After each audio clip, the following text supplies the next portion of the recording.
You checked your account and felt that thing, that specific feeling. Not panic, not sadness, just a quiet confusion. Where did it go? You didn't do anything crazy, you just lived.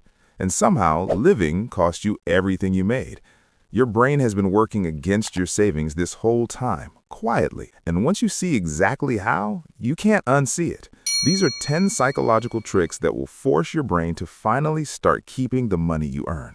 The first one is something nobody in personal finance ever explains properly. Most people look at a price tag and see a number. A $180 pair of sneakers is just $180. But think about what that actually costs you.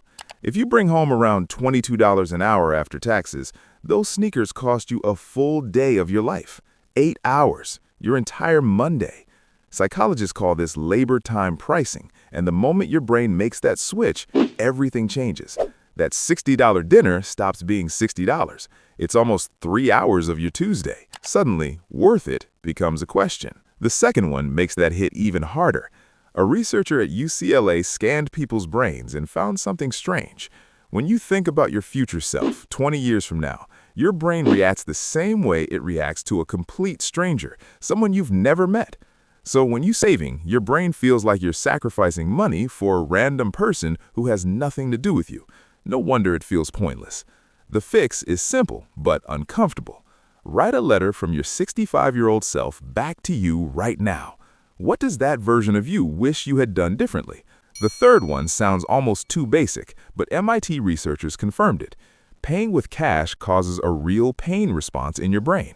There's a region called the insula that fires when money leaves your hand. Swipe a card, almost nothing happens. That's why you walk into Target for shampoo and leave spending $200. For anything that isn't a fixed bill, try cash only for 2 weeks. That discomfort you feel is your brain finally being honest with you. Those 3 were just the foundation. What's coming next, most people have no idea it's happening to them every single day. The fourth one is something Amazon didn't build by accident. One-click checkout, saved cards, instant purchase. Behavioral scientists designed these to remove every second of hesitation between you and spending. So take that shortcut away from yourself. Delete your saved cards from every website. Make yourself type the full card number every time. That 30 seconds of friction stops more impulse purchases than any budgeting app. The fifth one lives right in your inbox. Every sale email, every limited time only, every just for you, or Facebook page, all designed to create desire you didn't have 5 minutes ago. You can't want something you never saw. Unsubscribe from every store today.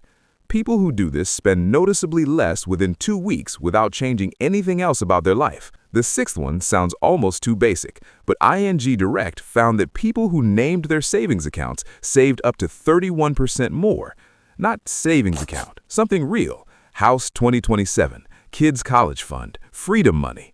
A name gives your brain something to protect. A number sitting in an account means nothing. A down payment on your own home means everything. Those will quietly reshape your daily habits. What comes next changes how you actually think about money. The seventh one came from psychologist Peter Gollwitzer, who spent years studying why people fail at goals. He found one thing that separated people who followed through from people who didn't: specificity. I want to save more falls apart within days, but every Friday at 7 p.m. I transfer $100 to savings. Becomes automatic. Your brain stops treating it like a decision. It just becomes something you do, like brushing your teeth before bed. The eighth one hits every time someone gets a raise. Within a few months, nicer apartment, newer car, a few extra subscriptions. Economists call this lifestyle inflation, and it quietly cancels every raise you've ever received. So the moment your next raise hits, auto-transfer that entire difference to savings before it ever touches your checking account. You lived without that money last month. You won't feel it gone. The ninth one. Researchers at Ameriprise found that people who said, "I am a saver," not "I'm trying to save more," built 40% more wealth over time. Same income, same city, same expenses. Just a different way of seeing themselves. The moment saving becomes who you are instead of something you're chasing, the decisions stop feeling hard. Savers, safe. Nothing to debate. The 10th one will change how you spend money for the rest of your life. Nobel Prize winner Daniel Kahneman discovered your brain doesn't remember experiences by cost or how long they lasted. It only locks in two things: the best moment and how it ended. A $350 weekend trip that ended with a perfect dinner feels better in memory than a $2,000 vacation that ended in exhaustion and chaos. Spend on endings. Make the last meal great. Your brain stores the whole experience like it was extraordinary, no matter what it actually cost. Your brain was built for survival. Everything you just heard is you finally understanding how it works and using it instead of fighting it every month. Pick one thing from this. Try it this week. That's genuinely all it takes to start. If this hit different, save this video right now and follow for more psychology-backed money content every single week.